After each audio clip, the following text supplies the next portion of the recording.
O acidente vascular cerebral, ou AVC, é uma das doenças que mais mata no Brasil e a que causa mais incapacidade no mundo. Quase metade das pessoas que sofrem um AVC perdem autonomia no dia a dia. Apesar dos números preocupantes, muita gente não conhece os sintomas, as causas e nem como prevenir o AVC. Quem vai nos explicar tudo sobre isso hoje é a neurologista Márcia Silva Santos Neiva, do HUB, o Hospital Universitário de Brasília.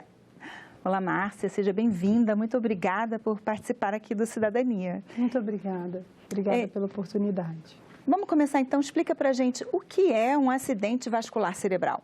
Então, o acidente vascular cerebral é a parada súbita da oxigenação que pode ser causada por um coágulo que vai impedir o fluxo de sangue numa artéria ou essa artéria se romper e inundar aquela região com sangue. Então, nós temos dois tipos de AVC. O isquêmico, que é quando o coágulo entope a artéria, e o hemorrágico, que é quando essa artéria se rompe. 85% em média dos AVCs são isquêmicos e 15% são hemorrágicos. E quando a gente fala, assim, popularmente derrame, isso é só o hemorrágico Não, ou é tudo? tudo? O derrame é tudo, né? Pode ser os dois tipos, é a maneira popular de se chamar o AVC. O AVC mesmo, né? E como que a gente percebe que uma pessoa está tendo um AVC? Ou a própria pessoa ou os outros ao redor? Existe um mnemônico que é muito interessante, que é a palavrinha SAMU, que é inclusive quem a gente tem que chamar quando a gente pensa que alguém está tendo um AVC. Então, o S é de sorriso. Peça a pessoa para sorrir. Se você vê que um dos lados da boca entorta, isso pode ser um sinal de AVC. O A é de abraço. Peça a pessoa para dar um abraço. Se você vê que um lado do braço está mais fraco, foi mais devagar ou que ela não está se movimentando, isso é um segundo sinal de AVC, perda de força. O M é de música, que está relacionado com a nossa fala, a linguagem. Peça a pessoa para cantar uma música comum, parabéns para você, que todo mundo sabe cantar. Se há uma dificuldade ou se aquela fala sai assim, um pouco deturpada, um pouco embolada, isso é o terceiro sinal. E o U é de urgente, ligue SAMU número 192. Outros sinais que não estão nesse mnemônico podem ser alteração de sensibilidade, a pessoa sente um lado do corpo dormente, ou tem uma alteração de visão, passa a não enxergar de um lado, ou tem também uma dor de cabeça que é a pior da vida, e isso pode acontecer nos AVCs ou nos derrames em que há derramamento de sangue dentro da cabeça. Então, além da palavrinha SAMU, esses outros sinais. Mas esse algoritmo do SAMU, que foi adaptado para o Brasil e que a gente usa também em outros países, não com essas letras, ele tem uma sensibilidade grande em um sinal. Isso pode ser um AVC em torno até de 30%. E dois, isso aumenta a sensibilidade desse mnemônico para mais de 50%. Então, o ideal é: tem um desses sinais, procure o hospital imediatamente. Não espere passar, vai melhorar. Não. Liga para o SAMU. O SAMU tem um treinamento pré-hospitalar em todos os lugares em que ele existe, que existem unidades de AVC, para identificar esses sinais e te direcionar para o hospital mais adequado para tratar o AVC. Isso em todo o território nacional. Agora, esses sintomas, eles se confundem um pouco com quem tem a enxaqueca clássica, dita, né? Começa com a aura, perturbação visual, a pessoa pode ter dormência, não conseguir mexer um lado do corpo e uma dor de cabeça enorme. Isso. Como saber a diferença? Então, o médico vai saber diferenciar. Tem que ir para o médico mesmo. Se a pessoa já tem o diagnóstico de enxaqueca com aura, ela já foi a um neurologista, já foi investigada, e aquilo acontece corriqueiramente, ela vai usar a medicação que lhe foi prescrita e isso deve melhorar. E ela não precisa ficar toda vez com aquela dúvida, será que eu estou tendo um AVC? Depois que ela foi orientada. Aí existe um tipo de enxaqueca que a gente chama de enxaqueca hemiplégica, que essa é um pouquinho mais confusa, porque ela paralisa literalmente metade do hemicorpo do paciente. Se isso acontece junto com uma dor de cabeça e é o seu primeiro episódio, não faça o diagnóstico em casa. Procure o médico. Se você também, da mesma forma que a outra enxaqueca, já teve o diagnóstico de enxaqueca hemiplégica, o seu neurologista vai estar apto para te orientar quando ou não você deve procurar o serviço de emergência. A minha orientação é, mesmo enxaquecoso, na dúvida, o médico é o responsável em fazer o diagnóstico diferencial. Até porque a enxaqueca com aura, ela é um fator de risco para AVC, especialmente em mulheres obesas, tabagistas e que têm os outros fatores, diabetes, hipertensão, e que têm enxaqueca com aura e fazem uso de anticoncepcional muitas vezes. Então, às vezes ela acha que é uma aura de enxaqueca, eu não poucas vezes já tive pacientes dessa maneira, não quero alarmar a população, mas o ideal é sempre procurar o médico para tirar essa dúvida. E essa relação, como eu falei, que metade das pessoas quase que têm AVC acabam perdendo, de certa forma, a autonomia, ficando dependentes, né, assim, com sequelas graves. Isso ainda é verdade hoje em dia? Isso ainda é verdade hoje porque, infelizmente, mesmo com todo o avanço que o AVC teve de 1995 para cá, e especialmente de 2014 para cá, as pessoas não sabem o que é o AVC, não sabem que tem tratamento e não procuram atendimento rápido. Existe um estudo feito pelo Dr. Otávio Pontes Neto, que é um dos grandes nomes da bandeira do AVC no Brasil, em que ele ainda residente em Ribeirão Preto, foi para uma praça para perguntar às pessoas o que elas entendiam como AVC.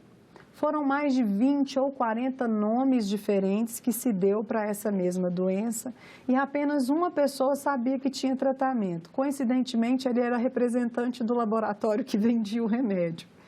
Então, 5% das pessoas só que têm sintomas chegam na emergência em tempo hábil para serem tratadas. Porque com os novos tratamentos, a gente conseguiria, se a gente pudesse tratar todo mundo, com certeza reduzir morbidade e mortalidade. Quando a gente tinha só a medicação, isso ainda era um pouco restrito. Agora que a gente tem possibilidade, por um cateterismo, entrando pela perna, pelo braço ou pelo próprio pescoço, e ir no cérebro e tirar trombos grandes em que essa medicação que a gente usa na veia não consegue dissolver, a gente teve um salto imenso no tratamento e no sucesso. Alguns estudos que aconteceram, principalmente nos Estados Unidos, a gente tem uma escala que chama escala de ranking, que a gente mede como o paciente fica depois que ele tem um AVC. Quando ela vai de 0 a 2, esse paciente fica praticamente sem nenhuma sequela e ele consegue voltar às suas atividades de maneira total ou quase total. Em alguns estudos, esse ranking chegou a 88% dos pacientes tratados. E eram pacientes que teriam AVCs grandes, extensos, que ficariam acamados ou que morreriam. Quando você pensa isso do ponto de vista financeiro, o impacto que isso traz para a previdência social, principalmente aqui no Brasil, em que a gente está chegando no momento em que isso precisa ser discutido e revisto, e que às vezes é um pai de família, era a única renda daquela família, que vai passar a receber, às vezes, só um auxílio-doença ou um salário mínimo, ou vai ser aposentado aos 40, 45 anos. É muito importante que a população reconheça, porque é um problema de saúde pública, é um problema econômico importante e que nós devemos pensar, repensar, falar e refalar muitas vezes para que a população se oriente, como todo mundo hoje sabe os sintomas de dengue, sabe que não pode deixar água parada. A dengue tem só um nome, o AVC as pessoas conhecem por muita coisa. Então, a gente tem uma jornada grande e a orientação à população, esse trabalho que vocês estão fazendo de convidar um especialista para falar para a população, é trabalho de formiguinha, mas eu sou otimista e acho que lá na frente a gente vai conseguir diminuir o impacto que essa doença tão triste, do ponto de vista social, do ponto de vista econômico, do ponto de vista emocional, traz para as famílias. E o principal, então, para prevenir as sequelas graves é procurar o atendimento. Isso, quando ele já aconteceu, é procurar o atendimento o mais rápido possível. Mesmo que não seja, procure, porque se for, você tem uma chance. Você estava explicando para a gente que tem uns apps de celular que já estão disponíveis, Isso. um site, como saber? Existe uma rede chamada Rede AVC Brasil, né, que coordena todos os trabalhos relacionados à pesquisa, à prevenção e o próprio credenciamento das unidades que estão aptas para tratar o AVC. E nesse aplicativo, que é um aplicativo que se baixa sem custo em qualquer, para iOS ou para Android, você consegue ter o número do SAMU, se você não lembrar, você consegue ter sinais e sintomas, dicas de prevenção e no último cantinho, à direita da tela, hospitais.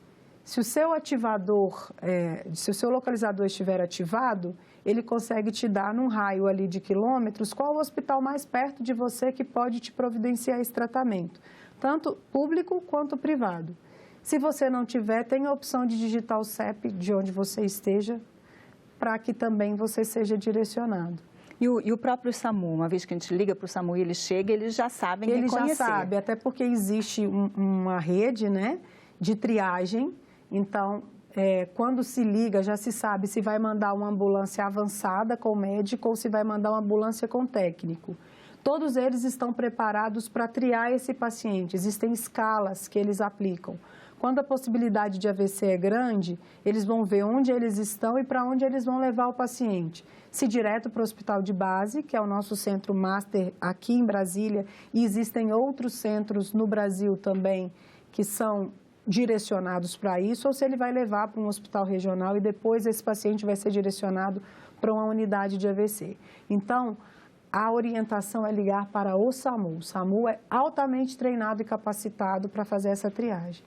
E quanto tempo, mais ou menos, dura esse atendimento? Se a pessoa começou a sentir os sintomas de um AVC, ligou para o SAMU, foi para o hospital? A gente depende de muita coisa quando se trata do SAMU, do lugar que está, do trânsito, mas o ideal é que essa pessoa seja atendida em até 4h30 do início do sintoma para que ela possa, se ela tiver critérios, de usar a medicação, é chamada alteplase, que vai ser injetada na veia do paciente e vai tentar dissolver o coágulo.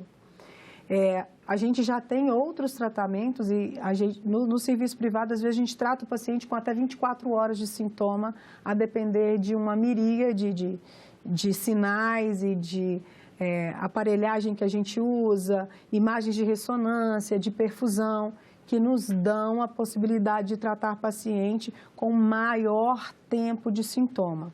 Mas a orientação geral é ir o mais rápido possível, porque essa própria medicação, se eu consigo aplicá-la dentro do que a gente chama de hora de ouro, golden hour, nos primeiros 60 minutos, eu tenho um resultado. Se eu aplico já no final de janela, eu ainda tenho benefício, próximo das 4h30. Mas o meu benefício de diminuir sequelas e mortalidade já é menor. Então, quanto mais rápido eu chegar, melhor para mim. E depois que o paciente chegou ao hospital, iniciou a medicação, o tratamento, quanto tempo ele vai ficar lá? Isso depende de muita coisa. Em média, todo AVC fica internado em torno de 5 dias, para que se controle pressão, para que se faça os exames buscando a causa, né? E para que a gente passe ali o que a gente chama de fase do edema. É igual quando você bate o joelho na ponta da mesa. Naquela horinha fica só vermelho, mas depois vai inchando. Quanto maior o AVC, a chance desse AVC crescer e de te trazer distúrbios, ele é maior. Então, normalmente são 5 dias. Os pacientes mais graves, às vezes, vão demandar muito mais que isso, semanas. Se não for tratado e for um AVC extenso, precisar, por exemplo, de algum tipo de cirurgia, pode ficar mais de mês. Mas nos pacientes tratados, em que a gente faz um tratamento de ponta, um paciente que recebe, por exemplo, medicação e trombectomia, que é o nome desse cateterismo para a gente tirar o coágulo. A média de internação nos serviços privados que eu trabalho é em torno de 3 a 5 dias.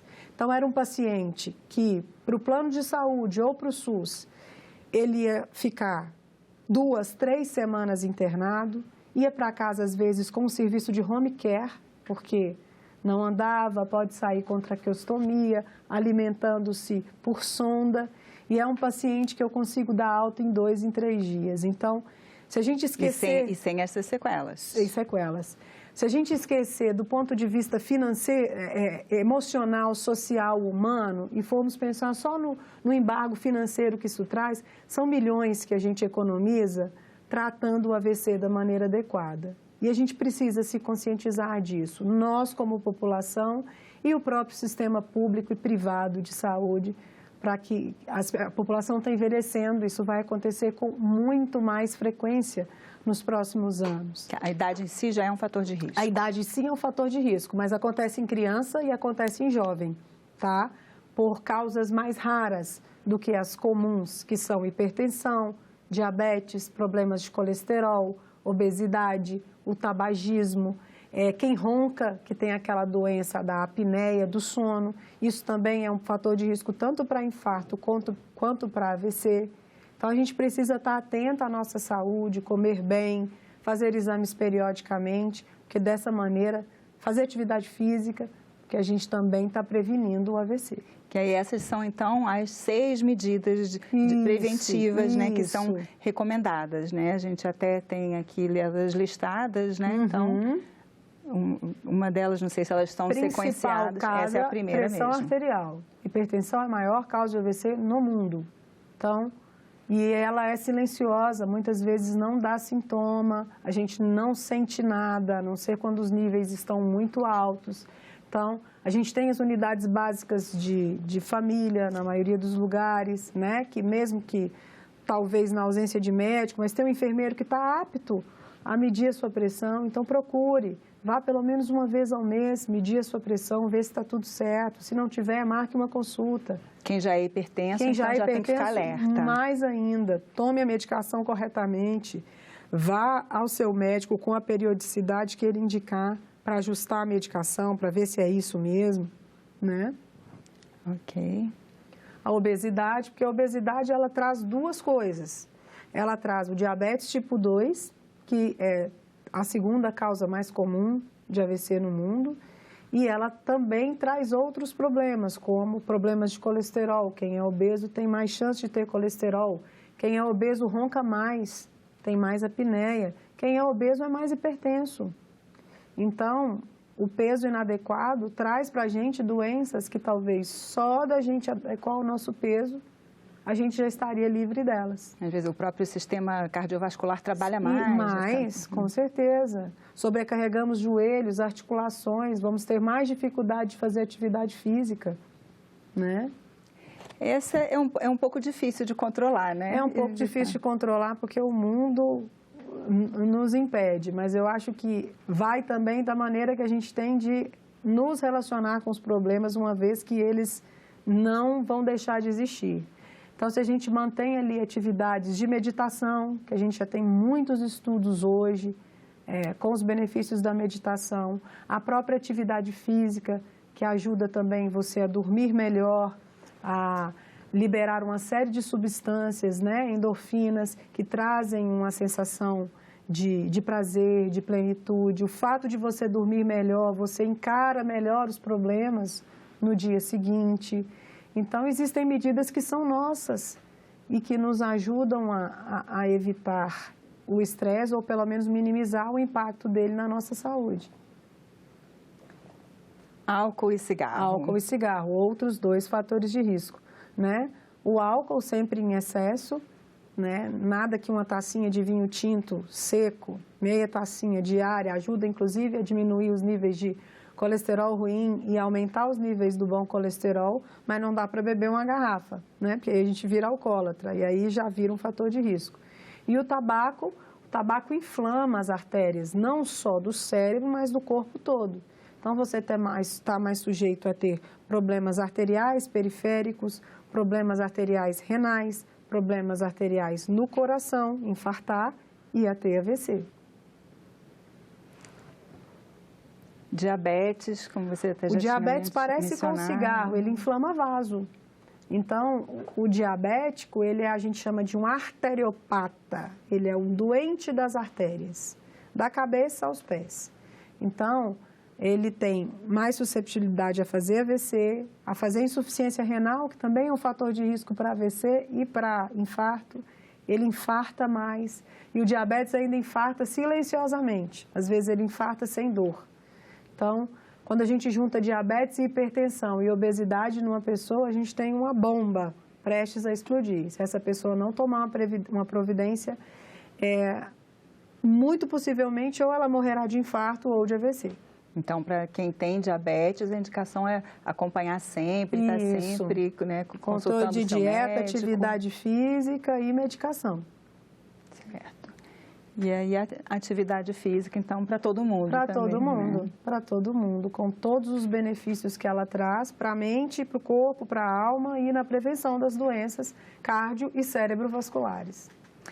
Márcia, se você fosse assim, resumir uma mensagem para a população, assim, o que é mais importante saber para se prevenir, se alertar contra o AVC?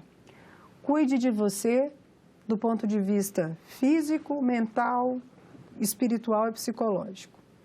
E aprenda o mnemônico SAMU. Sorria, dê um abraço, cante uma música. Se uma dessas coisas estiver errada, 192, seja direcionado, porque você tem direito e tem chance de ficar ou sem sequela ou com uma sequela muito menor do que aconteceria se você demorar para chegar ao hospital. Então, se você desconfia que seu colega, seu amigo está um pouco estranho, já pede logo para ele, né, me dar um abraço, dar um sorriso. Isso, dá um sorriso, me dá um abraço, canta uma música. Tá errado, 192, liga para o SAMU. Que é assim, e as mulheres e os homens, tem alguma diferença de quem tem mais, quem tem mais risco? Existe uma diferença estatística muito pequena de que os homens têm um pouco mais de AVC que as mulheres. E aí existem alguns vieses, né? Eles vão menos ao médico, eles às vezes são um pouco mais negligentes em cuidar da pressão, do diabetes. Pode ser só por isso que dá essa diferença. Mas a mulher, ela tem um fator hormonal em algumas fases da vida que a deixa mais suscetível também ao AVC. Então, a gente tem que pegar a faixa etária que a gente está analisando e ver o que é, em que faixa etária homens e mulheres têm mais ou menos AVC. Então, a mulher no puerpério, a mulher grávida, a mulher em uso de anticoncepcional, sim, se ela tiver alguma doençazinha ali do sangue que passou assintomática a vida inteira, às vezes naquela fase que ela está submetida a um boom hormonal, e hoje eu peço muito cuidado com as mulheres, porque principalmente no Brasil a gente tem um apelo estético muito grande, e eu recebo cada vez mais mulheres usando hormônios de forma inadequada, prescrita talvez por profissionais não habilitados, simplesmente com o intuito de se perder massa gorda e ganhar massa magra. Uma das formas de AVC hemorrágico também, ela acontece quando a gente tem uma trombose venosa cerebral. Essa trombose, ela está muito relacionada com o uso hormonal. Então, mulheres, ficar bonita é muito importante, mas ficar saudável é mais. O uso de hormônios, ele tem que ser muito criterioso. E esse cuidado também é importante no caso de hormônios, de reposição de hormônios, na menopausa? Na menopausa, o ideal é que se faça ali um screening para ver se a mulher tem alguma doença trombofílica, que é o nome que a gente dá para essas doenças do sangue que deixam a gente mais propensas a coagular. Quando a gente usa um hormônio que chama estrogênio e a gente tem alguma dessas doenças, a gente pode fazer eventos trombóticos, tanto uma trombose na perna, que pode caminhar e ir para o pulmão, ou uma trombose cerebral, que também pode trazer sequelas. Mas o bom profissional que prescreve, ele consegue, conversando com a paciente, avaliar a necessidade desse screening ou não, e a necessidade, pesar, né, na nossa balancinha do risco-benefício, se o hormônio nesse momento para ela traz mais benefício do que risco. Até porque milhares de mulheres usam anticoncepcional, fazem reposição hormonal e não têm AVC. Mas fica esse alerta, principalmente as que usam puramente do ponto de vista estético. Chegamos ao fim do nosso tempo. Márcia, muito obrigada pela sua participação. Muito grata pela oportunidade. O AVC faz parte da minha vida. O meu pai teve AVC e, assim, o que eu não pude fazer por ele em 93, o que eu puder fazer por outras pessoas, tanto do ponto de vista de alertar de falar sobre. Eu acho que a informação é o nosso maior bem, ninguém tira da gente. E se a gente tiver, a gente chega longe. Com certeza. E eu agradeço também a você que nos assiste. Se você quiser ver de novo ou mandar o link para alguém, é só acessar a nossa página na internet, senado.leg.br/TV, ou então o canal da TV Senado no YouTube, onde você pode se inscrever para acompanhar tudo o que acontece por aqui. Se você quiser fazer um comentário ou sugerir um assunto para o nosso programa, telefone de graça para 0800 61 22 11. Obrigada pela atenção e até o próximo Cidadania.